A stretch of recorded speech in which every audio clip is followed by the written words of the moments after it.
네, 지금 중국 칭다오에서 한중 외교장관 회담이 열리고 있습니다. 우리나라가 한미 동맹을 강화하면서 중국과의 관계를 재정립하고 있는 가운데 열리는 중요한 회담입니다.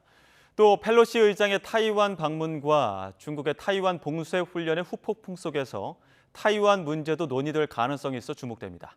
국제부 강성훈 기자와 좀 더 자세히 알아보겠습니다. 어서 오십시오. 네. 네, 일단 한중 외교장관 회담 중국에서 열리는데 네. 새 정부 들어서 처음 만나는 건 아니죠? 그렇습니다. 지난주인가요? 인도네시아 발리 G20 회의 때 예. 왕이 장관과 우리 박진 장관이 만났죠. 그러나 보통 다자 회의 때 이렇게 만나는 건 한 30분 정도 간단히 만나서 서로 입장만 교환하는 정도인데 오늘 회의는 이제 제대로 만나는 겁니다. 우리 외교장관이 직접 중국에 가서요. 네. 왕이 부장과 만나는데 만찬까지 계속하고 굉장히 할 얘기를 다 털어놓고 하자 이런 예. 자리가 되겠습니다. 칭다오가 왜 회의 장소냐 궁금해하실 수도 있는데 예. 중국은 아직 그 베이징에서는 이렇게 외국과 장관급 회담을 열지 않고 수도가 아닌 다른 지역에서 이렇게 만나는 그런 걸 아직도 방역 때문에 그렇습니다. 지키고 예. 있습니다. 네. 지금 뭐 할 얘기는 다 하자 뭐 이런 자리라고 말씀하셨는데 지금 한중 간에 민감한 현안이 많지 않습니까? 예. 그런 민감한 현안들까지 다 통틀어서 논의가 되는 그런 자리겠죠. 그렇습니다. 뭐 민감하다면 우리는 역시 그 사드 배치 문제가 예. 있고요.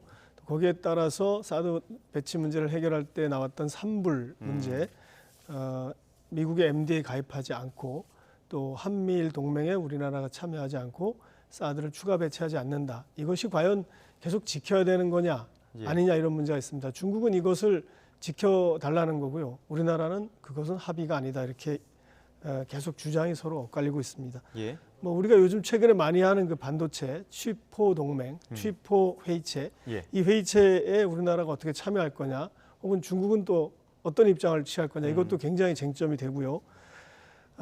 더 좀 집중해서 볼 문제가 좀 전에 우리 리포트도 봤지만 타이완 문제입니다. 예. 이 부분이 지금 이제 한중 간에 어떤 새로운 쟁점으로 떠오르고 있습니다. 이 부분이 있고 좀 기대해 볼 만한 것은 이제 양국 간의 경제 협력을 계속 강화해 나가는 문제, 예. 그다음에 이제 한류 제한령 문제, 이 부분을 우리나라는 뭐 계속 지속적으로 한류 제한령을 좀 해소해 달라고 얘기를 하는 거고요.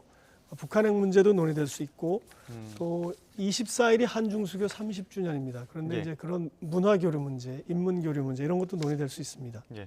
워낙 지금 그 타이완 방문 문제도 있고 치포 문제도 있고 여러 가지 현안들이 첨예하게 논의가 될 텐데 가장 입장 차이가 많이 나는 부분은 어떤 부분입니까?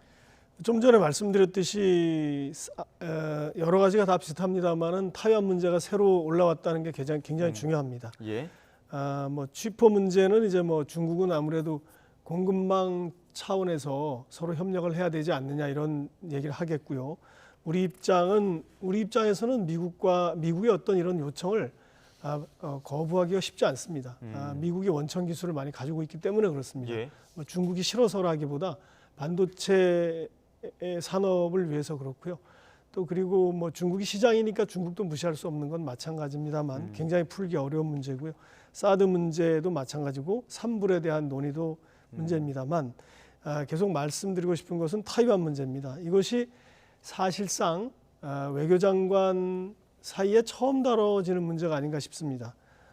그런데 이제 우리 박진 장관이 이 회의에 앞서서 안보와 경제 문제에 대한 입장을 분명히 밝힐 것이다 이렇게 얘기를 했습니다. 예. 그리고 박진 장관은 최근에 이 타이완 문제에 대해서 분명한 우리나라의 입장을 또 밝혔기 때문에 예. 아마도 이 문제가 논의될 것 같습니다. 지금 타이완 문제에 대해서 계속 이제 강조를 해주셨는데 타이완 문제라고 한다면 어찌됐든 간에 미국과 중국 사이에 가장 첨예하게 맞서고 있는 충돌하고 있는 이런 부분인데 이 문제가 왜 지금 한국과 타이완 사이에서 논의가 돼야 되는지 어떤 부분이 논의가 필요한 건지도 좀 설명을 해주시죠. 네, 아무래도 뭐 우리나라가 이걸 적극적으로 제기했다기보다 미국과의 동맹 강화 차원에서 이런 문제가 나오지 않았을까 이렇게 생각이 되고요. 예. 미국이 타이완 문제를 적극 제기하는 과정에 우리나라도 같이 제기하는 거다 이런 차원에서 보는 게 맞을 것 같습니다.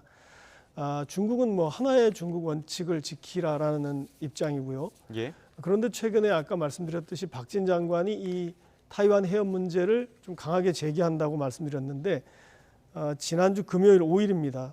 프놈펜에서 열린 동아시아 정상회의에서 강압으로 힘으로 예. 현상을 변경하는 것은 단호히 반대한다. 이렇게 얘기를 했습니다. 예. 이 말은 좀 기억이 날 텐데요. 이거 미국이 주로 쓰는 말입니다. 타이완 문제를 이야기할 때. 이 같은 그 어떤 그 용어에서의 그 용어에서도 굉장히 그 가까워졌다는 거죠. 그런 만큼 우리나라가 미국 입장하고 굉장히 비슷해졌다라는 걸 말씀드릴 수 있는데 뭐 그렇다고 미국하고 똑같은 건 아닐 겁니다. 우리 입장이 있으니까요. 예. 그렇기 때문에 전체적으로 보면 우리나라가 이 타이완 문제를 중국에게 좀 더 적극적으로 제기하는 그런 자리가 되고 이 시점이 지금 그런 시점인 것 같습니다. 예. 지금 타이완 문제, 특히나 펠로시 의장의 방문으로 더욱더 문제가 확실하게 더 이렇게 반발이 커지고 있는 상황인데 중국의 타이완 봉쇄, 그러니까 군사 훈련 때문에 갈등이 더욱 고조화됐습니다. 지금 일단은 일단락된 겁니까? 좀 전에 우리 그 워싱턴 특파원 리포트도 봤습니다만 이 미국도 아직 마음을 다 놓지 못하는 것 같아요. 예. 근데 제가 보기에는 지금 이 지도를 보면요, 이게 4일날 상황입니다. 예. 그러니까 목요일이죠. 이렇게 미사일을 발사했고요. 일부 6번에서 9번은 보시면 타이완 섬을 통과했죠. 예. 그리고 저게 타이베이 수도 상공을 지난 겁니다. 굉장히 그 전례가 없는 공격성 예. 어떤 그 무력 시위죠. 무력 시위인데 이거를 왜 말씀드리냐면 지금은 어떻게 됐느냐를 말씀드리기 위해서 말씀드리는 겁니다. 저 당시에는 그 6개의 타이완 주변에 훈련 구역이 설정돼서 저기다가 미사일을 쏘는 상황입니다. 예. 예. 그런데 지금은 미사일을 쏘지는 않습니다. 그것은 분명한 차이가 있고요. 그럼 미사일 쏘지 않는다고 해서 아무것도 안 하느냐? 그게 아닙니다.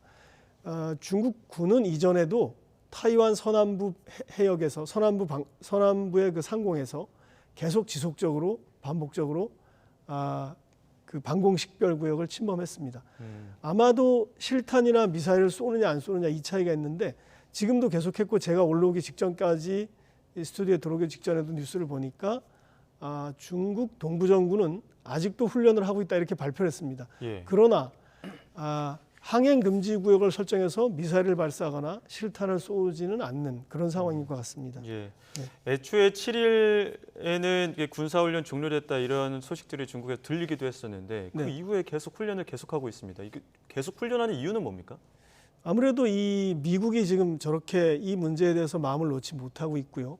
우려를 하고 있는 상황에서 중국은 이 부분에 대해서 바로 끝내기보다는 무력 시위를 계속함으로써 자기의 입장을 더 강력하게 얘기하고 싶은 것 같습니다. 예. 그러니까 저렇게 미사일을 쏘는 훈련 그리고 항행 금지 구역을 설정해서 외부의 배나 비행기가 들어오지 못하게 하면서 실탄을 쏘는 훈련은 하지 않고 있죠. 지금 현재. 예. 그러나 앞서 말씀드린 것처럼 타이완 서남부 쪽에서 평소에도 그쪽에 많이 그 중국 군용기나 선박들이 이렇게 접근하는 지역입니다. 거기서는 계속 하고 있고요.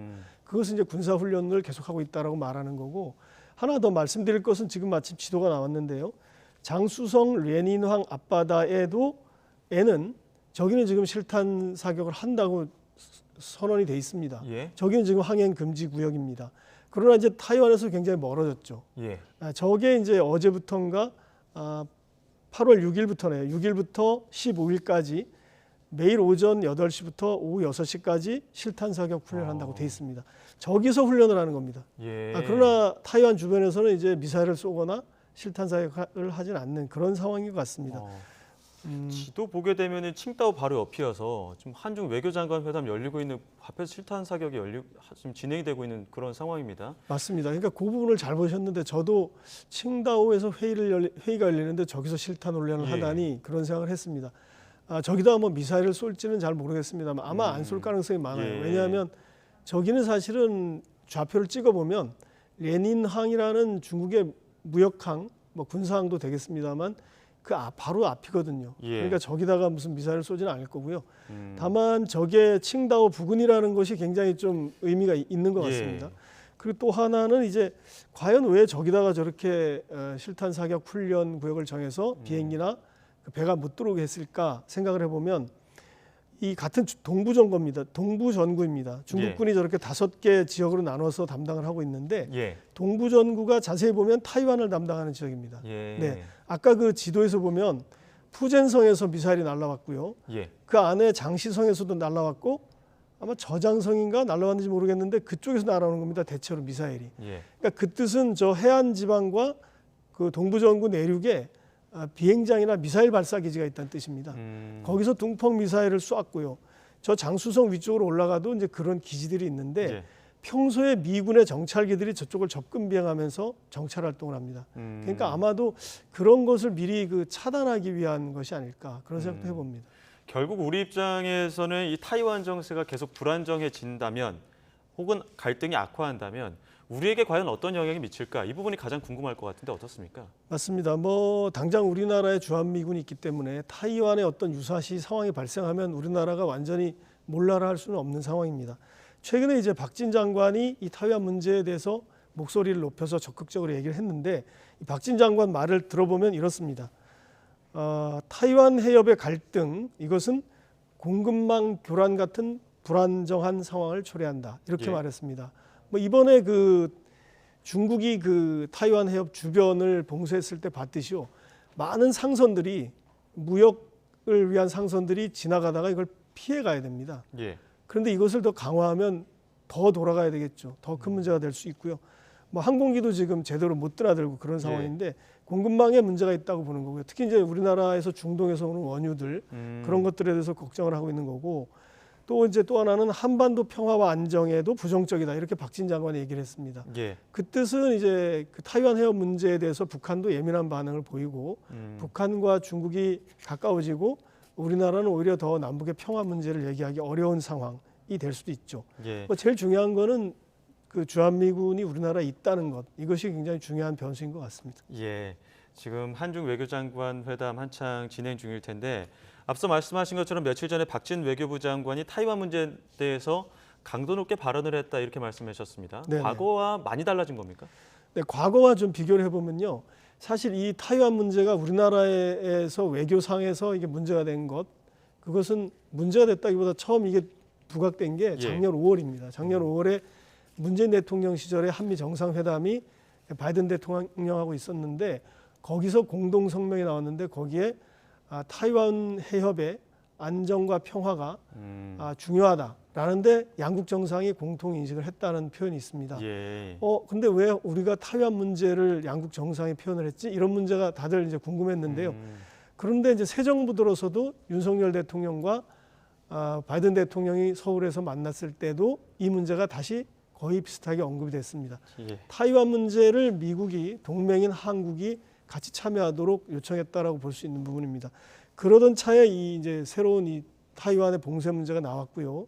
이번 달에 그리고 이제 박진 장관이 이렇게 말을 했습니다. 지난주 금요일인 것 같은데요. 그 프놈펜에서 아까 그 동아시아 정상회의석상에서 왕이 부장이 그 회에 참석하고 있었습니다. 근데 그 자리에서 강압에 의한 힘에 의한 현상 변경을 반대한다. 이렇게 얘기를 했습니다. 그러니까 이것은 사실 공개적으로 우리나라의 타이완 문제에 대한 입장을 강력하게 천명한 겁니다. 지금 뭐 바이든 그 펠로시 의장 방문 때도 그렇고 치포 문제나 사드 문제에 대해서도 중국 관영에서는 조금 날선 뭐 메시지들도 나오고 있습니다. 과연 오늘 이 한중 외교장관 회담에서는 중국이 어떤 입장을 내놓을지도 궁금한데 어떻습니까? 그렇죠. 지금 뭐 예상컨대 발표문이 어떻게 됐든 간에 양국 장관 그리고 이제 장관을 보좌하는 보좌진들이 다 모여서 저녁까지 먹으면서 얘기하는 자리인데 예. 뭐 많은 얘기가 나올 겁니다. 아마 하고 싶은 얘기를 할 텐데 우리나라는 타이완 해협의 평화 안정이 중요하다. 이거는 남의 나라 문제가 아니다. 이렇게 설명을 할 것 같고요. 중국은 뭐 단호하게 반대를 했죠. 참고로 작년 5월에 그 문재인 대통령과 바이든 대통령의 공동 성명에 처음 그 얘기가 나왔을 때 당시 중국 외교부 자오리젠 대변인이 거기서 코멘트를 했죠. 어떠한 간섭도 용납하지 않는다. 이렇게 공개적으로 얘기를 했고요. 예. 그리고 이 타이완 문제는 내정이다. 그리고 중국의 영토 문제이고 주권 문제다. 이렇게 얘기를 했습니다. 그러니까 아마도 오늘 논의가 어떻게 됐든 간에 이런 대화가 오갈 것이고 발표가 어떻게 수위가 조절되든 간에 이런 대화가 오갈 겁니다. 만약에 서로 대화를 한다면 이런 식으로 될 것 같습니다. 아마 발표는 조금 수위를 조절해서 하지 않을까 그런 생각도 듭니다. 예, 알겠습니다. 여기까지 듣도록 하겠습니다. 지금까지 국제부 강성훈 기자와 함께 이야기 나눴습니다. 오늘 말씀 고맙습니다.